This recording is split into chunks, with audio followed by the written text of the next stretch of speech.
जय हिंद प्यारे बच्चों। आइए आज बात करते हैं माइक्रो स्पोरोजेनेसिस पे। इसके पहले का जो लेक्चर था वो एंथर के हिस्टोलॉजी पे था, ठीक है ना। हमने एंथर के हिस्टोलॉजी को बताया था। अब बात हमारी उसके आगे शुरू होगी। पहले मैं थोड़ा सा पीछे आपको लेके चलूँगा। जैसा कि आप देख पा रहे हैं, अगर एक एंजियोस्पर्मिक एंथर को देखा जाए तो कुछ यूं होता है। टिपिकली जो एंथर का बनावट है वो ऐसे होता है ना।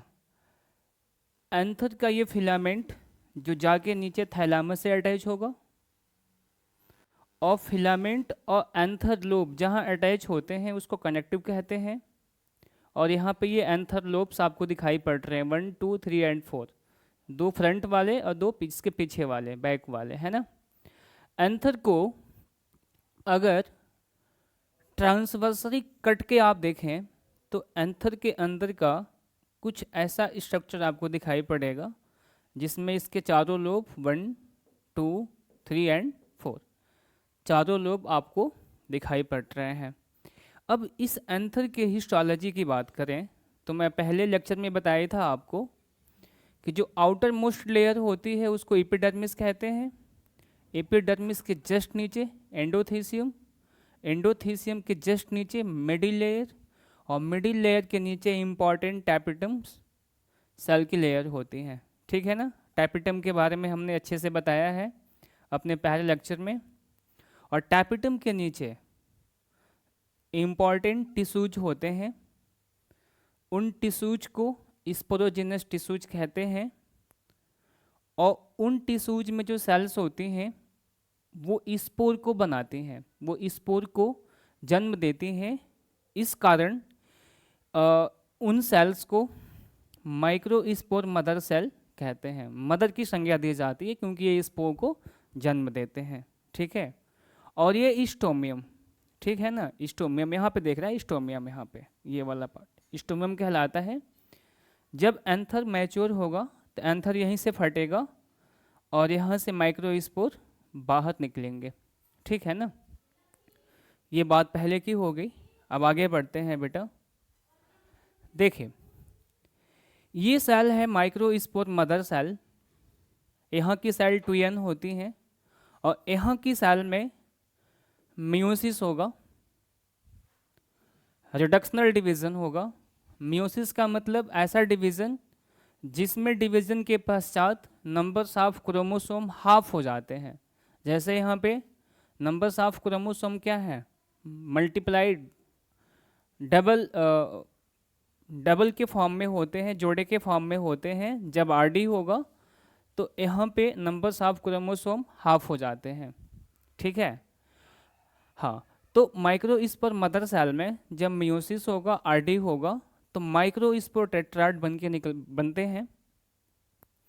अब इन माइक्रोस्पोर टेट्राड कई प्रकार के होते हैं, ठीक है ना। वो अलग अलग प्लांट में अलग अलग प्रकार के स्पोर्स पाए जाते हैं और टेट्राड पाए जाते हैं। अब यहाँ देखिए, एक यहाँ पे मैंने बना रखी है 1 2 3 and 4, 1 2 3 and 4, 1 2 3 and 4, 1 2 3 and 1 2 3 and 4। Sorry, यहाँ पे 5 सेल्स हो गई हैं, 4 सेल्स ही होंगी, है ना। यहाँ पे 4 सेल्स ही होंगी, 5 सेल्स हो गई हैं नहीं, ये ऐसे माइक्रोस्पोर टेट्राड। अब माइक्रोस्पोर टेट्राड के बाहर यहाँ पे कैलोज की कवरिंग होती है ना।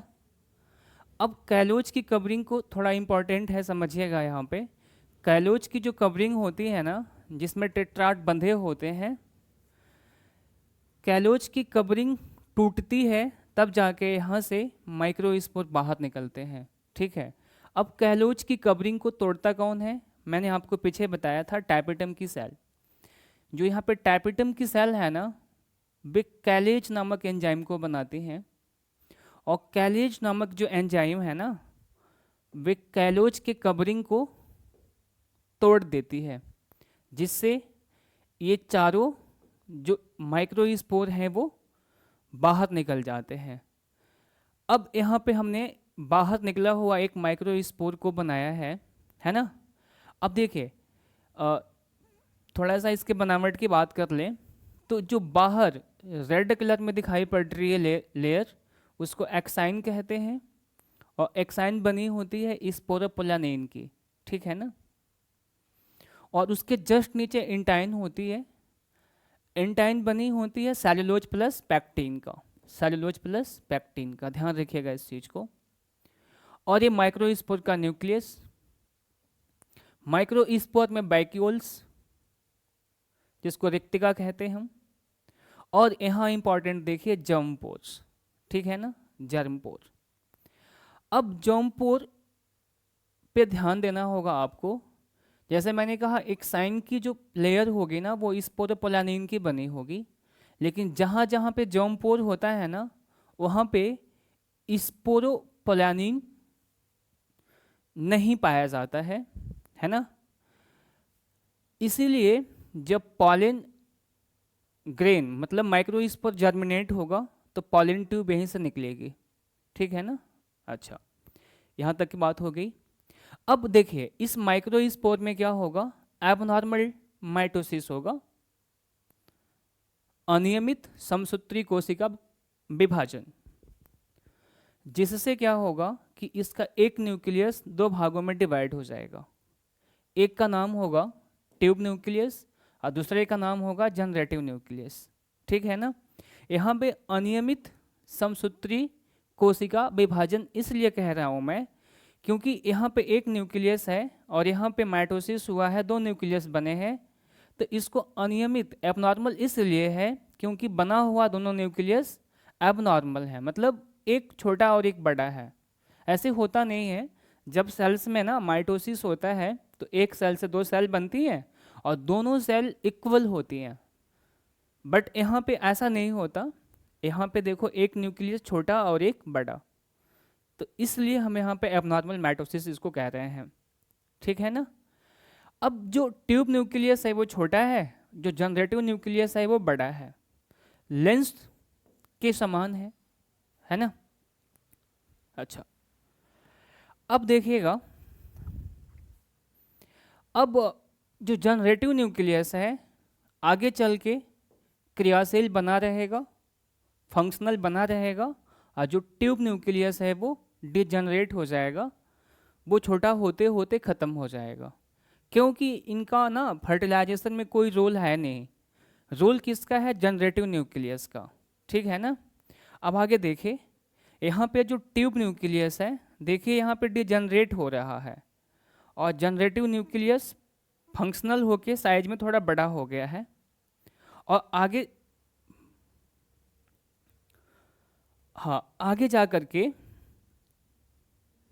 जनरेटिव न्यूक्लियस दो न्यूक्लियस में डिवाइड हो गया है, ठीक है ना। एक को बोलते हैं हम मेल गैमिट फर्स्ट और एक को बोलते हैं male gamete first and male gamete second, ठीक है ना। यहाँ देख पा रहे हैं आप ट्यूब न्यूक्लियस डिजनरेट हो रहा है और दोनों मेल गैमिट के आगे आगे चल रहा है, ठीक। बैक्यूल्स हो गया, यहाँ से ये जो निकली है ये पॉलन ट्यूब कहते हैं इसको। और यहाँ पे देखिए इम्पॉर्टेंट कैलोज प्लग, अभी हम आगे बात करेंगे कैलोज प्लग का क्या क्या काम है, इम्पॉर्टेंट काम होता है इसका, आगे हम बात करेंगे कैलोज प्लग का, ठीक है ना। देखिए थोड़ा सा बात कर लें यहाँ पे हम माइक्रोस्पोरोजेनेसिस पे। देखिए माइक्रोस्पोर मदर सेल या सेल 2n होती है, डिप्लॉयड होती है, द्विगुणित होती है। इनमें क्या होगा, आरडी होगा, क्या बन जाएंगे, माइक्रोस्पोर। मतलब एमएमसी से जब माइक्रोस्पोर बनेंगे तो इस बनने की जो प्रक्रिया होगी, प्रोसेस होगा, उसको हम टर्म देंगे माइक्रोस्पोरोजेनेसिस, है ना। अब माइक्रोस्पोरोजेनेसिस होने के बाद एमएमसी की सेल 4 सेल बनाती हैं जिसको माइक्रोस्पोर टेट्राड कहते हैं, और यही टेट्राड कैलोज के कवरिंग से ढके होते हैं, टाइपिटम द्वारा बनाए गए कैलेज एंजाइम से कैलोज कवरिंग टूटती है और माइक्रोस्पोर बाहर निकलते हैं। जब माइक्रोस्पोर बनते हैं ना, माइक्रोस्पोर ही क्या है, it is a first cell of male gametophyte. Male gametophyte की प्रथम कोशिका है ये माइक्रोस्पोर, ठीक है। अब माइक्रोस्पोर में क्या होगा, समसूत्री कोशिका विभाजन होगा, माइटोसिस होगा, ठीक है, और क्या बन जाएंगे, माइक्रोगैमेट्स, है ना। अब माइक्रोगैमेट्स बनने की जो प्रक्रिया होगी ना, उसको बोलेंगे हम माइक्रोगैमेटोजेनेसिस। माइक्रोगैमेटोजेनेसिस, माइक्रोगैमेटोजेनेसिस से दो सेल्स बनेंगी, एक जनरेटिव न्यूक्लियस और एक वेजिटेटिव न्यूक्लियस, ठीक है ना।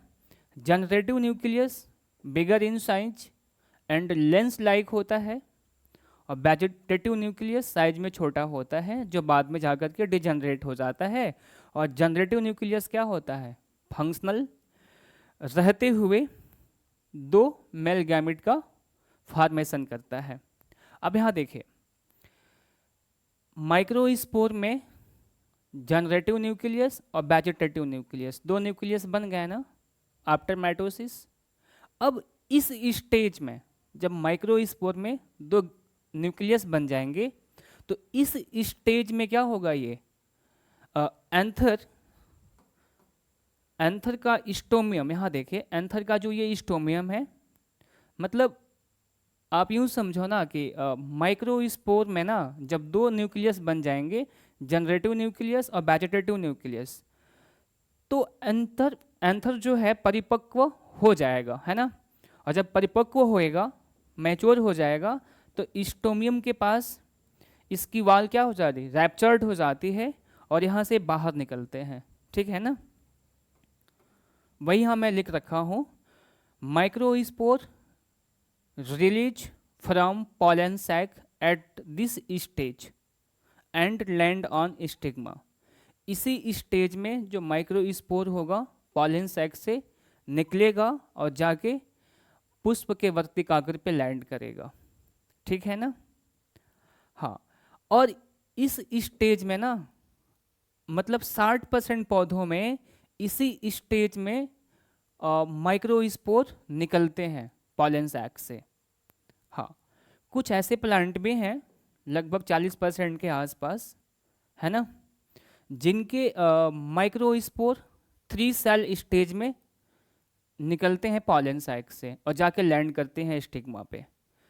3 सेल का मतलब ये है कि एक तो वेजिटेटिव ही होगा और जनरेटिव न्यूक्लियस आगे दो न्यूक्लियस में डिवाइड हो जा रहा है, male gamete first, male gamete second. तो one nucleus is male gamete first, second nucleus is male gamete second, और वन इज वेजिटेटिव न्यूक्लियस। कुल 3 न्यूक्लियस हो गए। तो 3 न्यूक्लियस स्टेज में लगभग 40% पौधों में परागकण जो होते हैं, जो माइक्रोस्पोर होते हैं, वो पॉलन सैक से निकलते हैं, ठीक है। अच्छा, अब जनरेटिव न्यूक्लियस मैंने पहले ही कहा कि क्या होते हैं, फंक्शनल होते हैं, और इनमें पुनः क्या होगा, माइटोसिस होगा, इक्वेटोरियल डिवीजन होगा। माइटोसिस को हम क्या बोलते हैं, ईडी भी कह सकते हैं, इक्वेटोरियल डिवीजन, समसूत्री कोशिका विभाजन से क्या बन जाएगा, स्पर्म सेल बनेंगी, स्पर्म सेल, और इसे बोलेंगे माइक्रो स्पर्मेटोजेनेसिस, ठीक है ना। अब माइक्रो स्पर्मेटोजेनेसिस के बाद क्या होगा, mail gamete first and mail gamete second बनेंगे। मेल गैमेट जो फर्स्ट होगा वो एम्ब्रायो सैक के एग सेल से जाके फ्यूज होगा और डिप्लॉयड जाइगोट का फॉर्मेशन करेगा, और जाइगोट आगे जाकर के सीड का फॉर्मेशन करेगा, ठीक है। और जो मेल गैमेट सेकेंड है वो जाकर के पोलर न्यूक्लियाई, ध्रुवीय केंद्रिका के साथ जो ऑलरेडी 2n होती है उनके साथ फ्यूज होगा और त्रिगुणित ट्रिप्लॉइड एंडोस्पर्म बनाता है, ठीक है ना। तो यहाँ देखिए निषेचन 2 बार होता है, फर्टिलाइजेशन 2 बार होता है। जब male gamete first egg cell के साथ फर्टिलाइज होगा और मेल गैमेट सेकेंड जब पोलर न्यूक्लियाई के साथ फर्टिलाइज होगा। यहाँ पे 2 बार फर्टिलाइजेशन होगा जिसको हम टर्म देते हैं डबल फर्टिलाइजेशन, ठीक है। और यहाँ देखिएगा जो पोलर न्यूक्लियाई है वो ऑलरेडी 2n है और मेल गैमेट जो है n होता है, तो 2n और n 3n जिसको हम त्रिसमेकन हिंदी में बोलते हैं, है ना। तो यहाँ हो गया आपका डबल फर्टिलाइजेशन और यहाँ हो गया ट्रिपल फ्यूजन। ये बहुत इंपॉर्टेंट चीज़ है ना। एंजियोस्पर्म का ये बहुत विशेष कैरेक्टर है, डबल फर्टिलाइजेशन और ट्रिपल फ्यूजन। 2 बार निषेचन होगा और male gamete second polar nuclei के साथ मिल करके ट्रिपल फ्यूजन करके एंडोस्पर्म बनाएगा, ठीक है। यहाँ तक बात हो गई। अब हम बात करते हैं कैलोज का, है ना। कैलोज का मतलब जब माइक्रोस्पोर मदर सेल में आरडी होगा, म्यूसिस होगा, तो माइक्रोस्पोर टेट्राड बनेंगे ना। टेट्राड के चारों ओर कैलोज की कवरिंग होगी, बताया ही मैंने। तो कैलोज की कवरिंग जो होती है, कैलोज वास्तव में है क्या? Callose is a special type of polysaccharide. और पॉलीसैकेराइड बेसिकली है क्या, है ना। मतलब अगर बात करें कैलोज के केमिकल कंपोजिशन का, तो callose is a β13 glucan polymer, ठीक है ना, जो पौधों के सेल वॉल में पाया जाता है, ठीक। अब बात करते हैं हम कैलोज प्लग का। कैलोज प्लग आपको दिखाऊं, जब माइक्रोस्पोर जर्मिनेट होएगा ना, तो मेल गैमेट फर्स्ट और मेल गैमेट सेकेंड के बाद कैलोज प्लग यहाँ पे दिखाई पड़ रहा होगा आपको। इस कैलोज प्लग का काम बताते हैं आपको, है ना। बहुत इंपॉर्टेंट काम है इसका, ध्यान से समझिएगा। जो पहला फंक्शन है बेटा वो है maintaining the cytoplasm near growing pollen tube, है ना। जब पॉलन ट्यूब ग्रो करती है ना बेटा, तो वहाँ पे साइटोप्लाज्म को मेंटेन करता है। साइटोप्लाज्म अगर कम हो जाएगा ना, तो पॉलन ट्यूब को जर्मिनेट होने में असुविधा होगी, है ना। तो जहाँ से जर्म पोर से पॉलन ट्यूब निकलेगा, उस एरिया में साइटोप्लाज्म को मेंटेन करता है कौन? Callose plug. सेकेंड फंक्शन है facilitate to the efficient transportation of male gametes, ठीक है। ये ना जो मेल गैमेट्स होते हैं ना, मेल गैमेट को ट्रांसपोर्ट आगे बढ़ने में, ठीक है ना, सहायता करता है ना। मेल गैमेट को ट्रांसपोर्ट करने में ये हेल्प करता है। तीसरा फंक्शन है navigate to the pollen tube through pistil. जब पॉलन ट्यूब स्टिग्मा से होते हुए स्टाइल से आगे बढ़ती है ना, तो उसे कौन नेविगेट करता है? कैलोज प्लग ही नेविगेट करता है ना। जिससे वो, जैसे मान लीजिए यहाँ पे ये हो गया आपका, यहाँ पे ये स्टिग्मा हो गया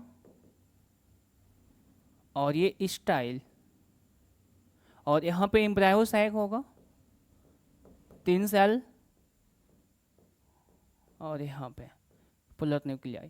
तो अगर यहाँ पे लैंड करेगा ना, तो यहाँ से जो पॉलन ट्यूब आ रही है ना, पॉलन ट्यूब में जो 2 मेल गैमेट हैं, है ना, इस पॉलन ट्यूब को नेविगेट कौन करेगा? कैलोज प्लग ही करेगा, है ना, ध्यान दीजिएगा। और लास्ट फंक्शन है बेटा prevents to becoming over diluted of cytoplasm in the gamete region. जैसे मान लीजिए अब इस एरिया में गैमेट्स है ना, इस एरिया में गैमेट्स हैं, mail gamete first, male gamete second. तो इस एरिया में ना बेटा साइटोप्लाज्म की कमी ना हो जाए, साइटोप्लाज्म बहुत डायलूट ना हो जाए, इसको रोकता है कौन? Callose plug. क्योंकि समझो कि यहाँ पे एक फाटक के जैसे है, यहाँ का साइटोप्लाज्म पीछे ना निकल जाए, उसको प्रिवेंट करता है, ये बाल्ब के समान प्रिवेंट करता है कि यहाँ पे साइटोप्लाज्म मेंटेन रहे, ताकि मेल गैमेट क्या रहे? हेल्दी रहे। और मेल गैमीट को फूड भी कहाँ से मिलेगा? साइटोप्लाज्म से ही मिलेगा। ठीक है, तो ये रही आज की बात। आगे बात करेंगे हम लोग पुष्प के फीमेल जेनाइटल पार्ट का, है ना, जिसमें बेसिकली क्या होगा, एम्ब्रायो सैक होगा। एम्ब्रायो सैक के डेवलपमेंट की बात कर लेंगे हम लोग, है ना। ठीक है, यहाँ तक बने रहने के लिए बहुत बहुत आभार। Thank you so much. अपना ख्याल रखें, खुश रहें, सबको खुशहाल रखें। Thank you so much.